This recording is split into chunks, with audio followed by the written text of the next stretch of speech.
Hey, what's up, everyone? So, I just wanted to continue this little series that I started about just going over the fundamentals of music theory and kind of applying it to how the guitar works. So, last time I talked about intervals, which again is the relationship between each note. And today I wanted to talk about what I think the next logical step in learning music theory is, which is using those intervals to build chords, or basic triads in this case.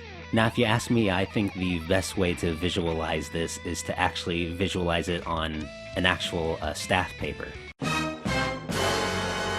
And of course, I understand not everyone knows how to read music, so I'm going to quickly go over just some of what you need to know to understand this video first.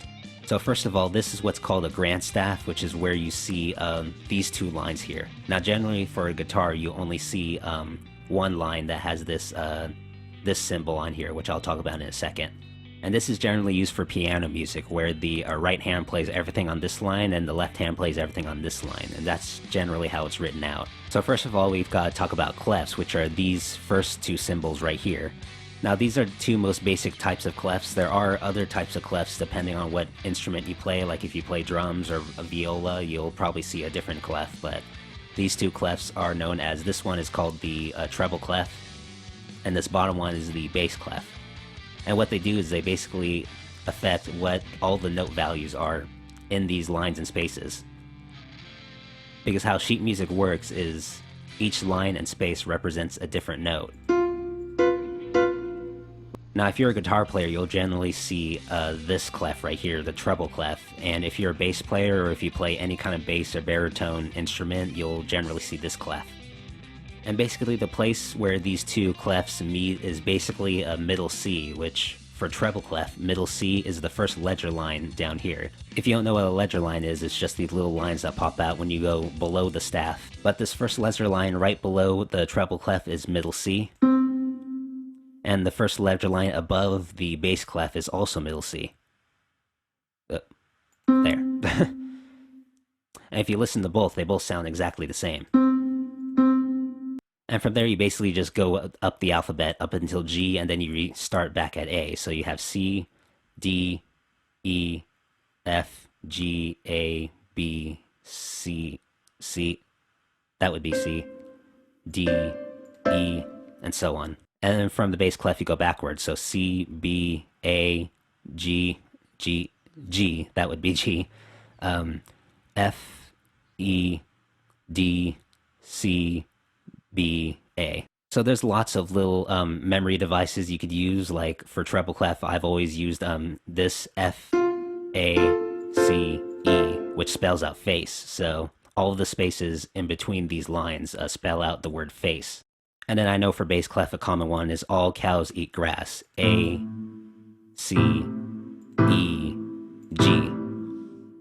Since I usually just talk about guitar on this channel, I'm going to switch over to here, which is, this is generally what you see if you're a guitar player, just a treble clef and just one line, and every note that you have to play is on that line. And another thing about the guitar is that the guitar is technically a transposing instrument, meaning that everything that you play on the staff is technically sounds an octave lower than, say, how a vocalist or a piano player would see it. So for example, going back to middle C, on guitar, it would sound something like this. Like this. Now that sounds kind of low compared to the middle C that you heard with the piano, which sounds like this.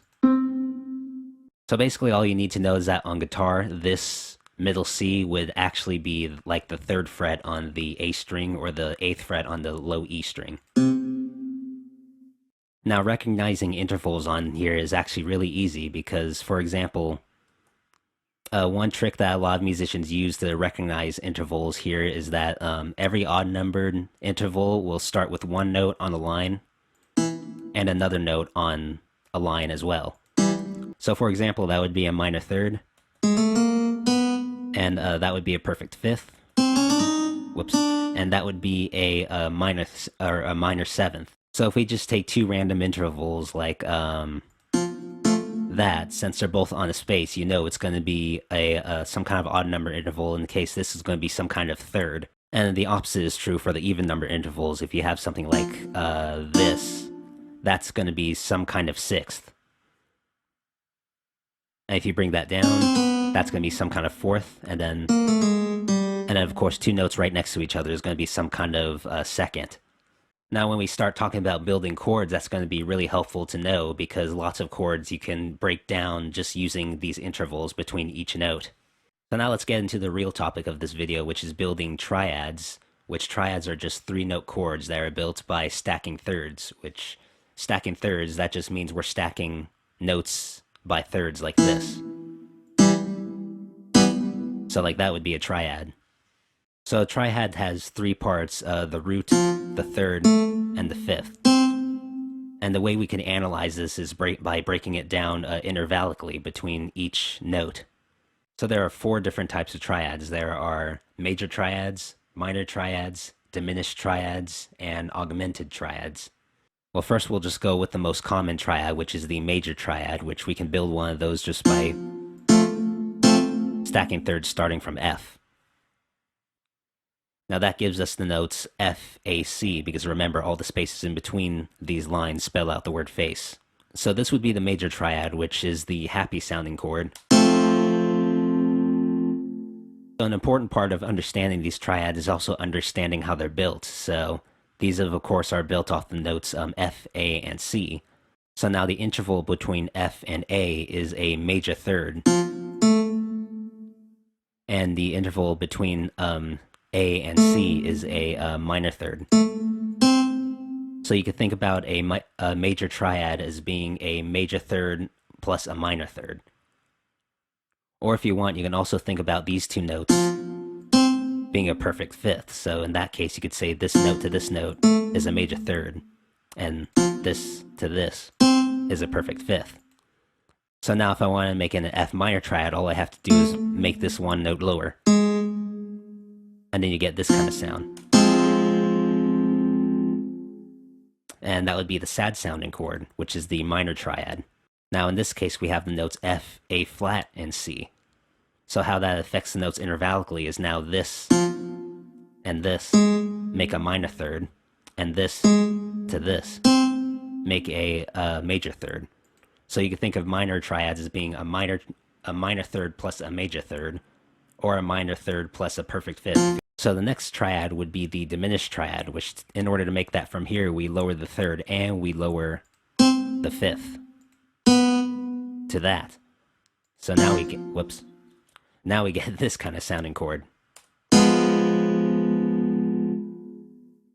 Now that's more of the dissonant one, and the last 2 triads are the more dissonant triads compared to the first 2. So how this is built intervallically is we have the notes F, A, or A flat, and C flat. So now the interval between an F and an A flat is a minor third again, and then the interval between an A flat, A flat, and a C flat would be also a minor third. So you can think of a diminished triad as being a minor third plus a minor third.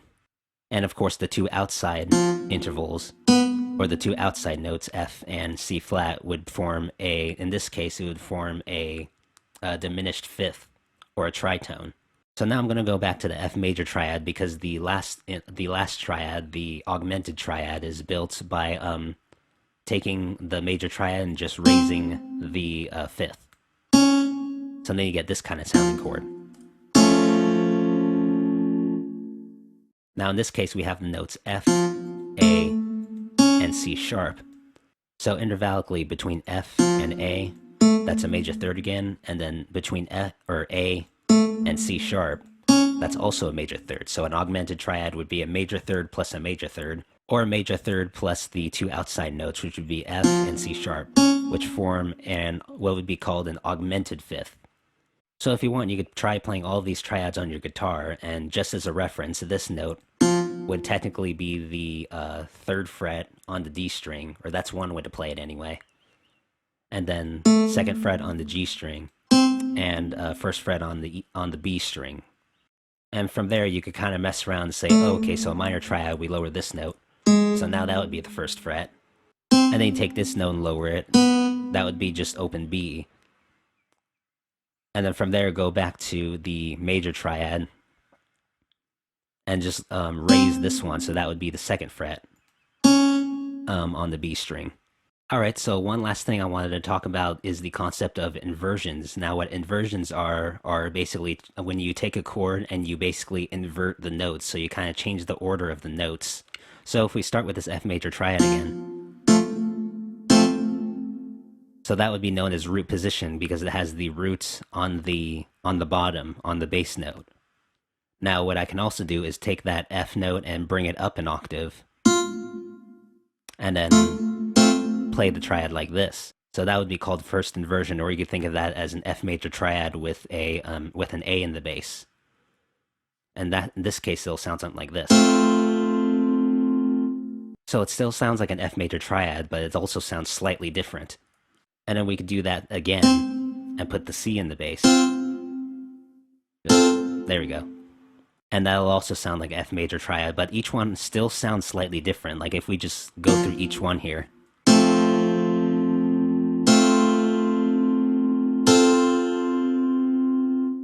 They all sound basically the same, but they also sound slightly different because they have different bass notes on each chord. So this has the root in the bass, this has the third in the bass, and this has the fifth in the bass. Now for guitar, that's really helpful to know because on guitar, if you were to play those triads, so let's go back to F major. So again, that's F, A, and C, or first fret or third fret on D string, second fret on G, and first fret on B. And what you can do to learn those intervals is to actually go to the next note. So again, the notes are F, A, C. We go to A on D string, which would be 7th fret. And then we could say, okay, what's the nearest F and C notes? Well, that would be here and here. So that would be that shape. And then to go to the next one, which is C, and then ask what's the nearest F and A notes.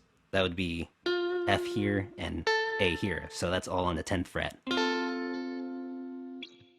And then basically just memorize those shapes. And then you could do that for all the other triads, so like minor too.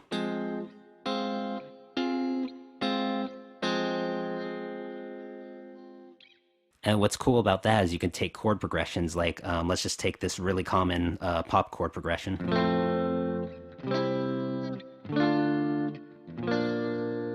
Just 1, 5, 6, 4. And starting on F, we could maybe take that to this inversion. And then we say, oh, there's a C major triad right here. And then right next to it, there's also a D minor triad. And then to go to the 4 chord, all you need to do is play the next triad. So then you get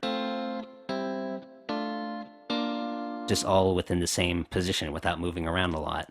So there, that kind of helps with your voice leading. Alright, so that's about it for this topic. I hope you enjoyed, and let me know what you think of that new format. I wanted to try something different, and I thought this would give me a good opportunity to start talking about like reading music and kind of introducing you to that. Regardless of whether you want to read music or not, I still hope that was helpful for you for visualizing how the chords are built and how triads are made. But anyway, that is all for this video, and I will catch you all later.